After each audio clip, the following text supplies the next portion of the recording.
Good morning, everybody. The first hymn today is Diverse in Culture, Nation, Race. It's in the Worship and Song Hymnal, number 320.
Time for announcements, and I forgot to mention phones on airplane mode so that we can have bandwidth for the people on Zoom. And speaking of the people on Zoom, are there any announcements from our friends?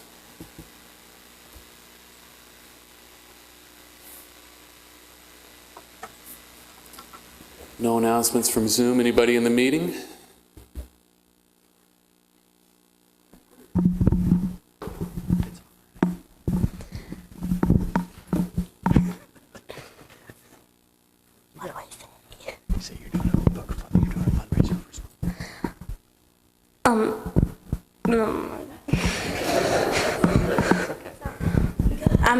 I'm doing a fundraiser for my school if anyone would like to donate after church, so it's for a book vending machine at Sycamore, my school.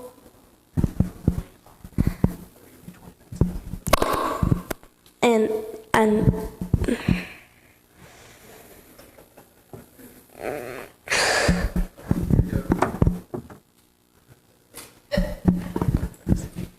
thank you.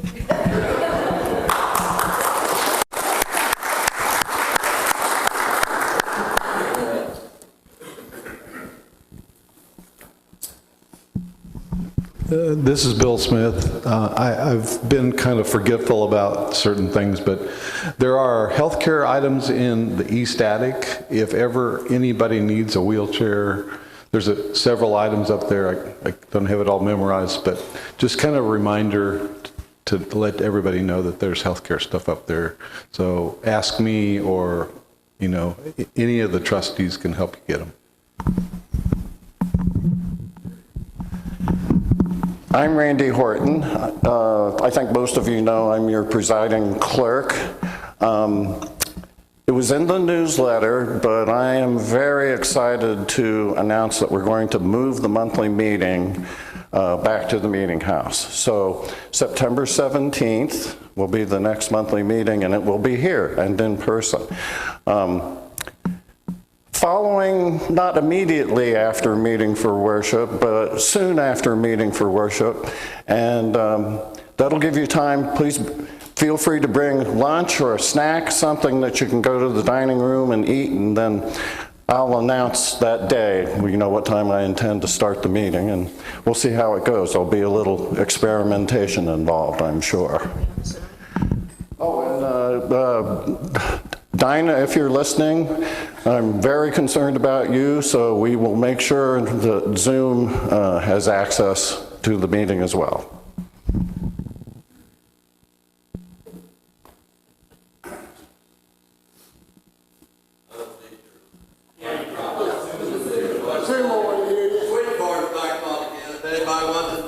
I probably got 3 or 4 dozen that's going to go to waste this week. So I live, and any of you know where Hendricks Power is at, east of Danville and 36, old 36. We're 2 miles north of that, 500 east. So they've got corn that's going to waste. So anybody wants corn for the freezer, well, I come get it. This is Joanne Gulley, and I have 2 announcements. First, this coming Monday at 7 o'clock via Zoom Outreach, we'll have a committee meeting. Second thing is on September the 10th, after meeting for worship, the book club will have its first meeting. It's our launch party. It's going to be in person, but we are also going to have folks via Zoom. So I think it's going to be a lot of fun. If you are interested and have not given me your information, please do that so that I can get you on our email list. But it's going to be a good time. This is Lee Edmondson. I'm actually speaking for Ann Tarvin. She gave me 2 things to announce. First off, everyone here today is invited to stay after worship for our end of summer pitch-in indoor picnic. It'll be in the dining room.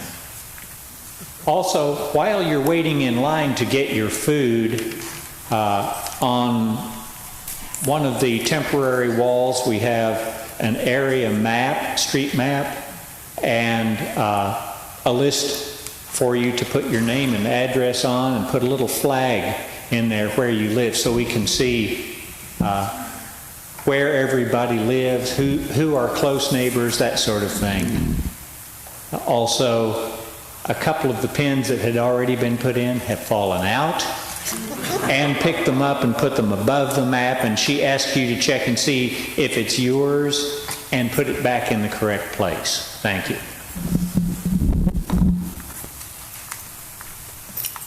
Well, I have a joy, we'll call it that. It probably rightly belongs in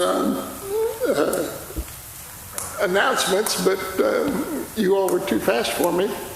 October has 5 Sundays, and it's our custom here at Fairfield. On the 5th Sunday, we do open, unprogrammed meeting for worship. We're going to change that in October because we are going to take advantage of the Director of Ride Sharing of World Resources being here in our area, coming from India.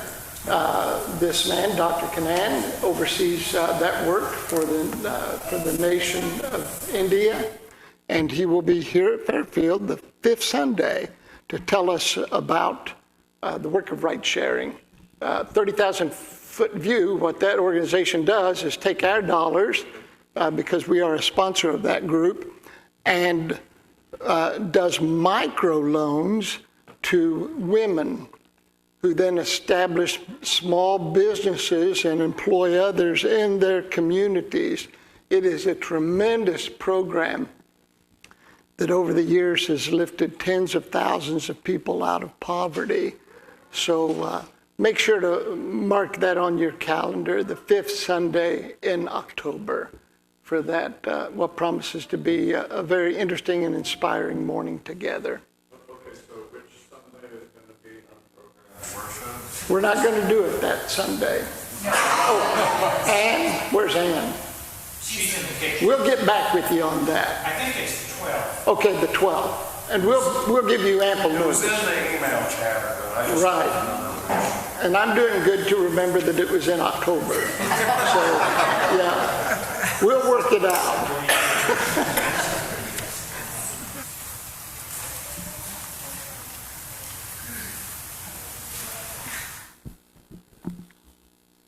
All right, we have some baskets and a wagon up here. They're not going to fill themselves, so we need some help. Hey, buddy.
Oh God, we give thanks for this day.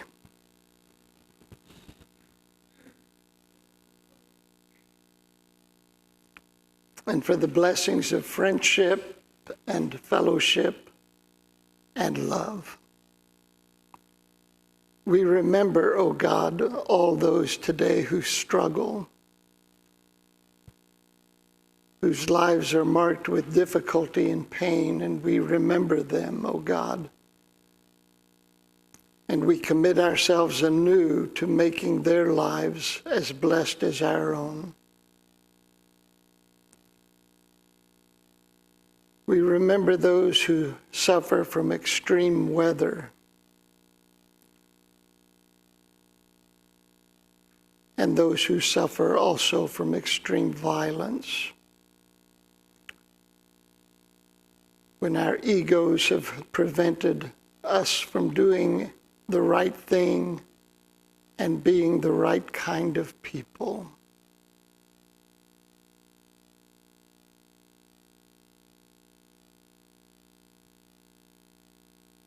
we celebrate, oh God, this morning, all the things that touch our lives, which bring us happiness and joy.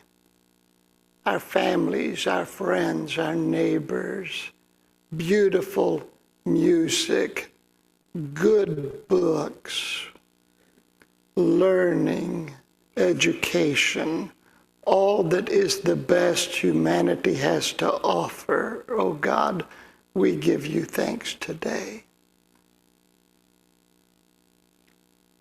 For the beauty of this creation, for the loveliness of transformed souls. Oh God, we are indeed grateful this first day. Amen.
When my daughter graduated from college last year, she decided that she wanted to get a dog.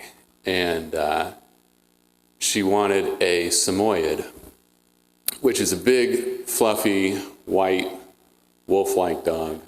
How she decided that, I don't know, but that's what she wanted. And she found a breeder online and decided to buy a puppy. And she asked me if I would go with her to pick it up. And I said, sure. I said, where is it? She said, Missouri. I said, okay. I said, St. Louis? She said, no, the other side, by Oklahoma. But I'd already said yes. So a couple days later, first thing in the morning, we set out for Missouri. And the thing about Rania, my daughter, is that she is a great planner. She loves to plan for adventures. And so we had songs and podcasts ready to listen to. We had snacks and drinks in the car. We had treats in a crate for the dog. We were completely prepared. We set out. It was a great summer morning, bright and sunny. And we hit the road. And we were doing great until we crossed over into Illinois. I'm driving along. Ronnie's sitting next to me. And I hear her scream, like really scream. And I'm driving, and I look over, and I say, what's the matter? She said, I just saw a mouse inside the car, and it just ran across my feet. And, not a lot gets to her, but mice are on the list. So the next exit, we pull over, we go to a gas station, we open up all the doors, take everything out of the car. I've got an ice scraper. I'm poking around under the seats to try to scare the mouse out. We don't see anything. We wait for a while, and I say, well, maybe the mouse jumped out while we weren't looking and ran away. Right, so you can see where this story's going. So we get everything back in the car. We hit the road again. We're going. A little while later, she screams again. And this time, the mouse is on the seatbelt next to her shoulder.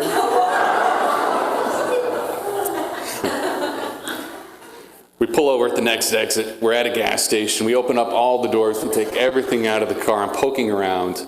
Nothing. But we've got to go get this dog. So we load up everything again. We get in the car. We hit the road again.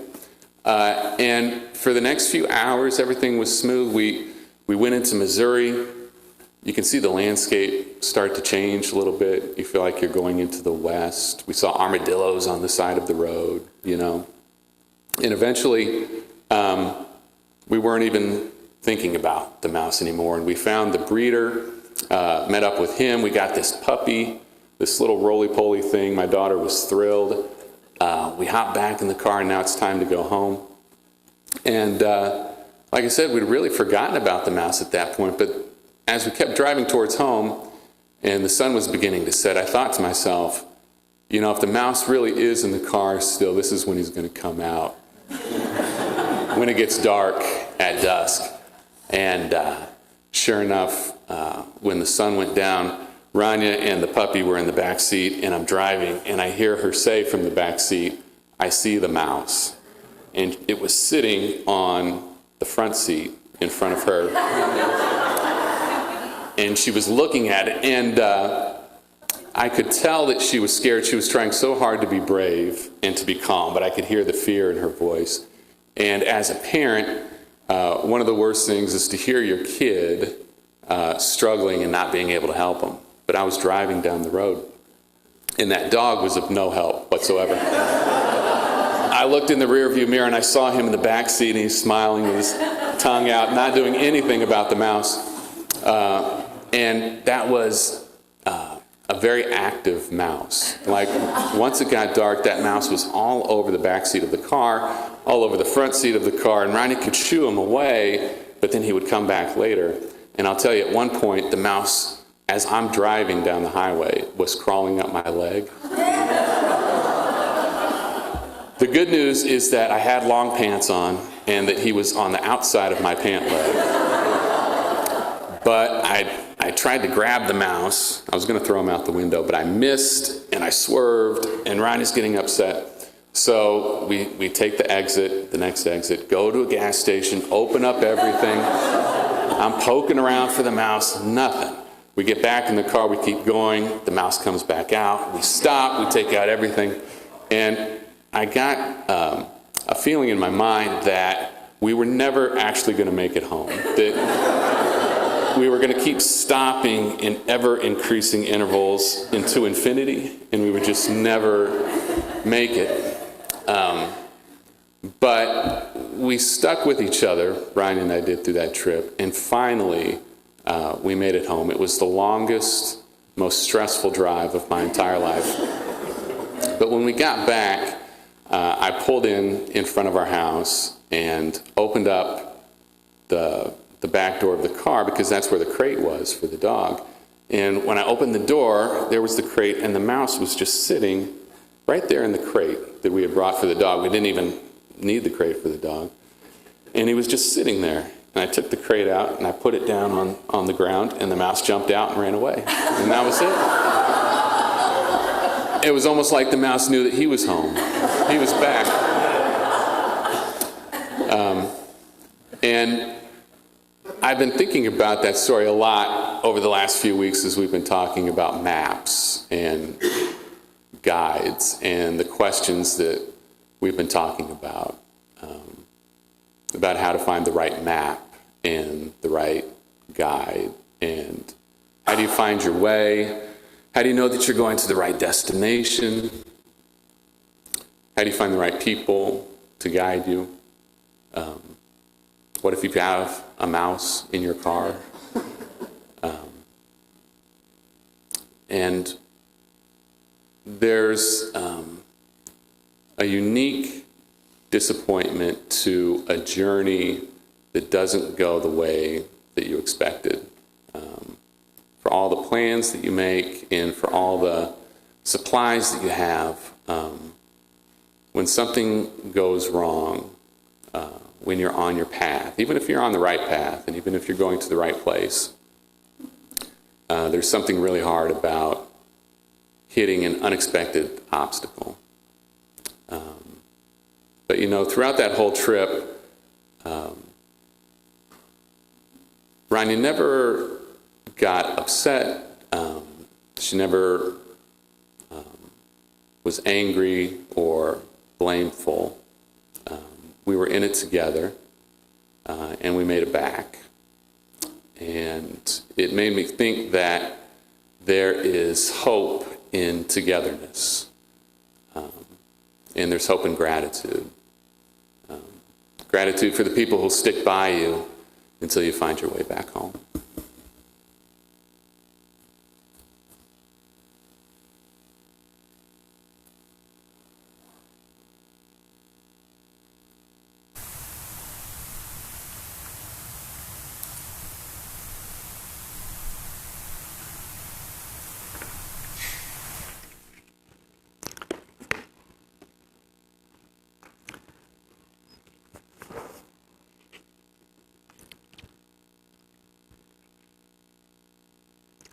One of the curious things about living in the town where you grew up are the flashbacks, past incidences recurring vividly in the mind.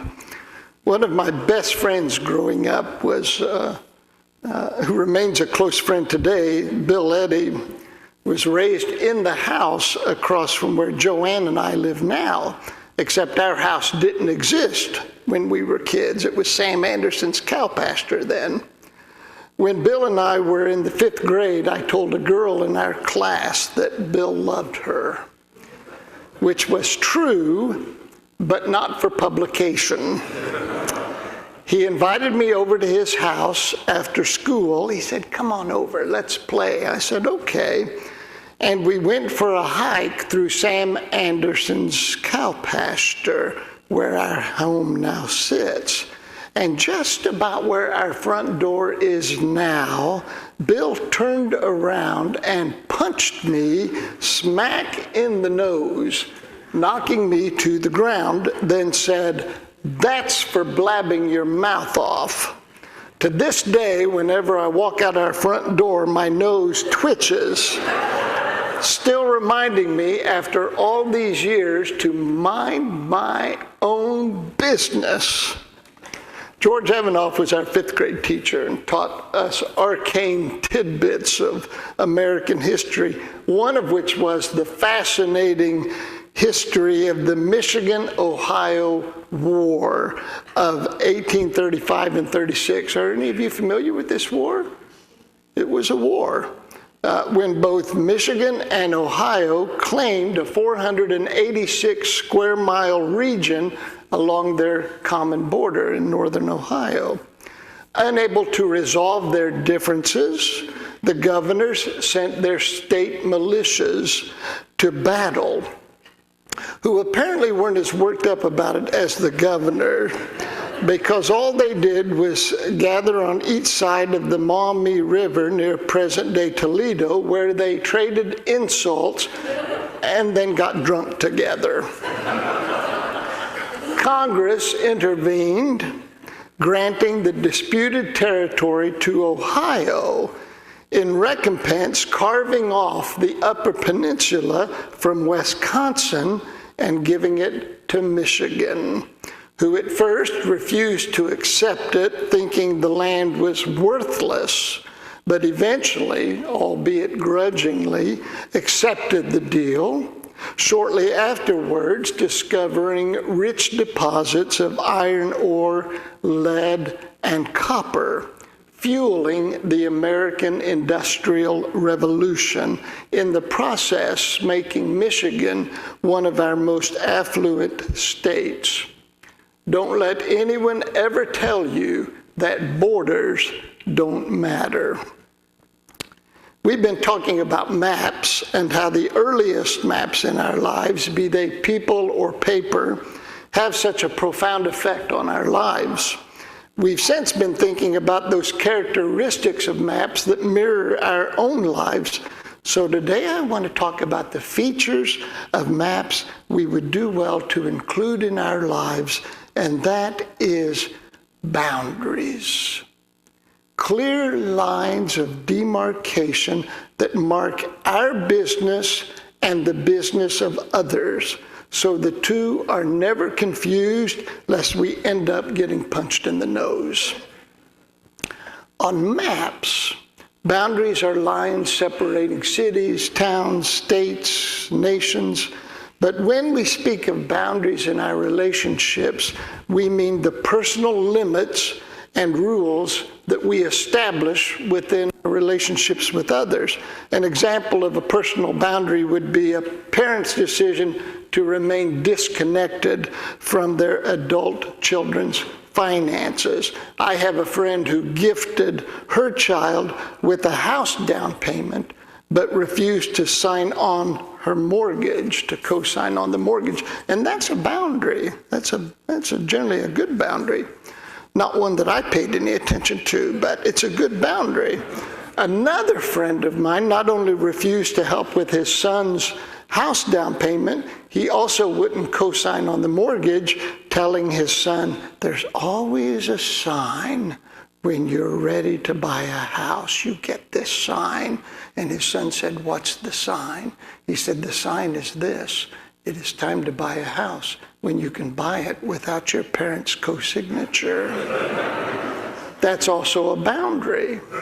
My 8-year-old granddaughter doesn't like being hugged without first being asked. My body, my rules, she says. That's a boundary her grandmother Joanne taught her, and it's a good boundary. A person with healthy boundaries can say no to others when they want to, but they're also comfortable opening themselves up to closer relationships when they're ready. To be clear, boundaries aren't the same as solid walls. Walls keep everyone out, which isn't desirable. Boundaries are different. Boundaries teach us where the doors are. Where the doors are. Do you remember in the Bible when it would say Jesus went away by himself to a quiet place? Boundaries allow us to disengage so that when it is necessary or desirable, we can engage. We can open the door. Beware of people who always ask you to violate the personal limits you've set for yourself. I know a person whose life was an economic train wreck and often asked me for money. And I would always give it to them because I thought that if someone asked me for money and I had it, it was my duty to give them to them. So I would always give this person money until I realized that my generosity was enabling his irresponsibility. So I started telling him no. Now, the first time I told him no, he said, "Thank you for holding me accountable.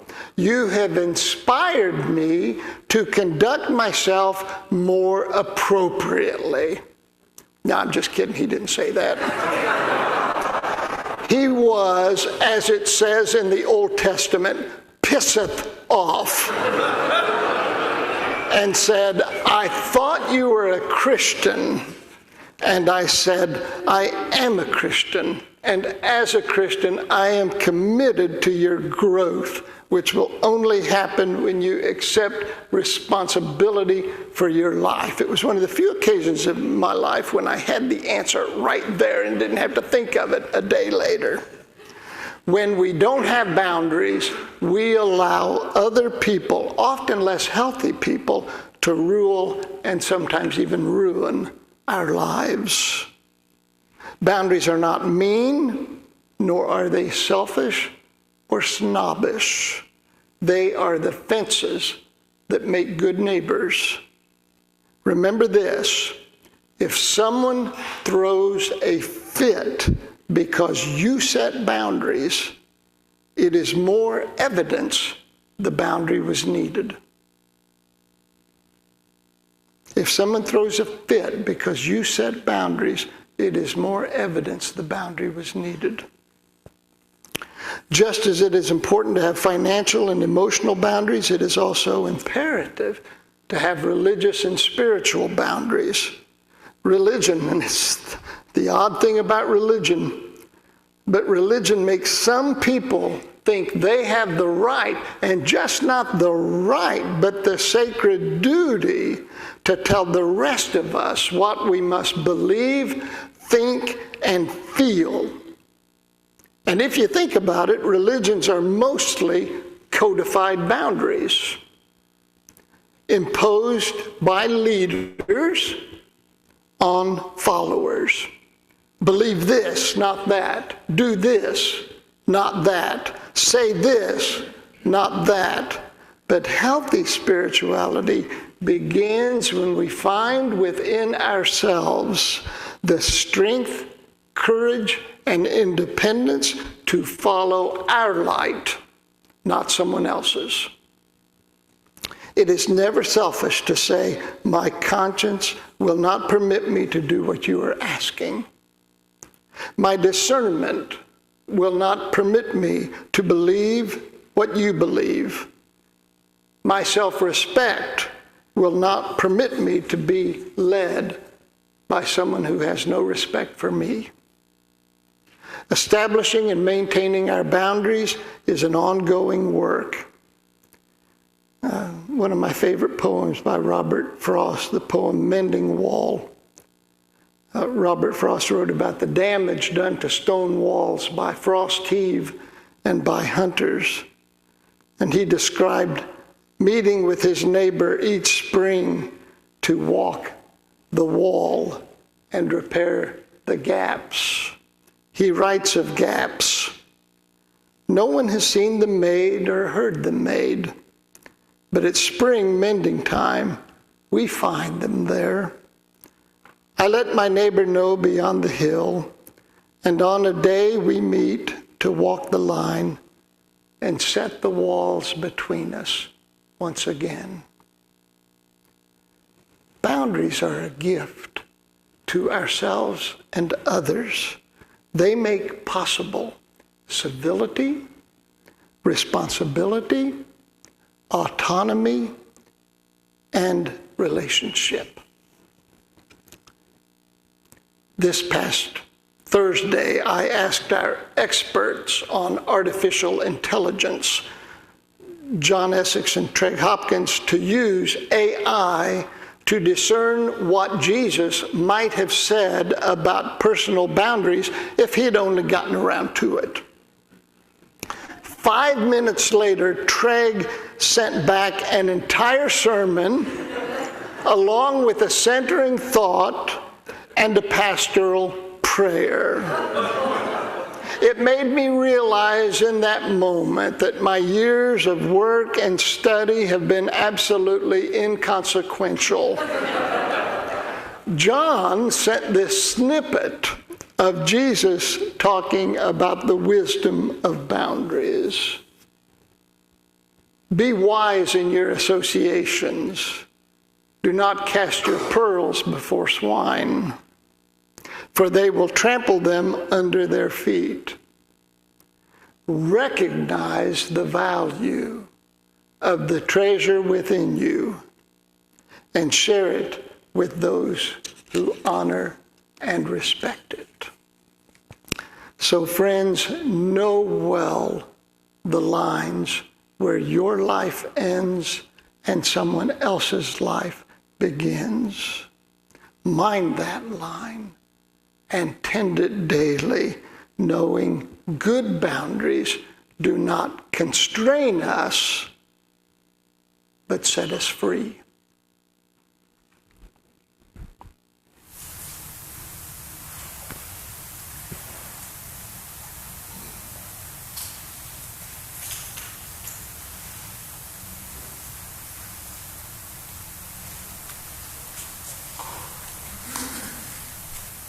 A friend of mine has said more than once that her father always told her, givers have to set boundaries because takers don't have any.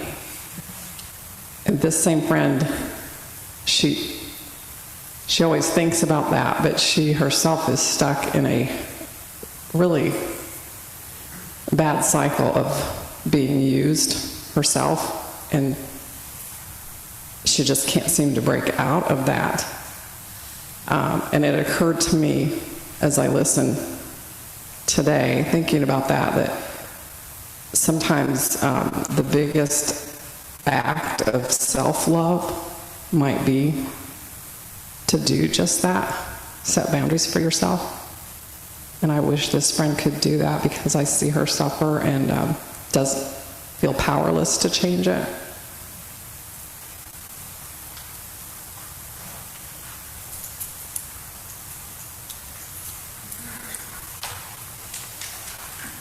The closing hymn today is I Sing the Mighty Power of God, Worship and Song, page 9.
I drive past the meeting house where Joanne and I were married 39 years ago. And Joanne is always looking away, stricken with sorrow, and I am always happy. I'm always happy to drive by there. Are we in the same car? But I remember that day when we got married, because I was raised this way, I think is why I thought it, that I thought, how wonderful. My life and authority now extends to two people. And the pastor who married us was very old-fashioned and made Joanne promise certain things during our wedding, one of which was obedience. Obedience, and apparently she had her fingers crossed.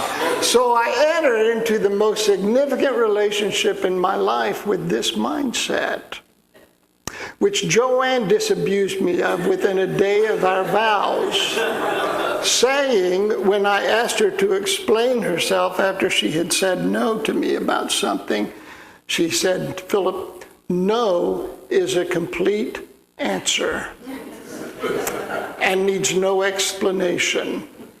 It was one of the most important things I've ever learned. I wish I could say that I have never asked anything of her since. and never given her any cause to remind me again that no is a complete answer. But this is a lesson I have to learn and relearn time and again. So friends, just remember, no is a complete sentence. No is a complete sentence. And if someone gets mad at you because you have said no, it is a good indication that no was just the right answer. So learn to say yes with joy, and learn also to say no. Turn and greet friends.